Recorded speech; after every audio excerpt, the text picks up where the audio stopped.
যারা যারা আধার কার্ড দিয়ে টাকা তোলেন তাদেরকে বলবো L1 ডিভাইস কিন্তু অবশ্যই লাগবে। L1 ডিভাইস ছাড়া কিন্তু আপনারা উইথড্রল করতে পারবেন না।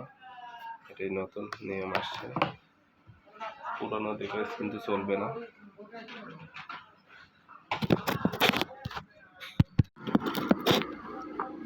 যাদেরকে L1 ডিভাইস নাই তারা আমার সঙ্গে কন্ট্যাক্ট করবেন, তারা L1 ডিভাইস পেয়ে যাবেন মাত্র ৩,৫০০ টাকায়, এবং বিভিন্ন আইডিও পেয়ে যাবেন।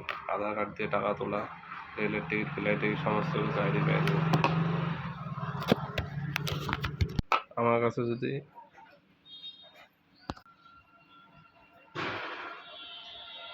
কাছে যদি আইডি নেন তাহলে আপনাদের রিলিফের খাতা বুকটা দিয়ে দেবো।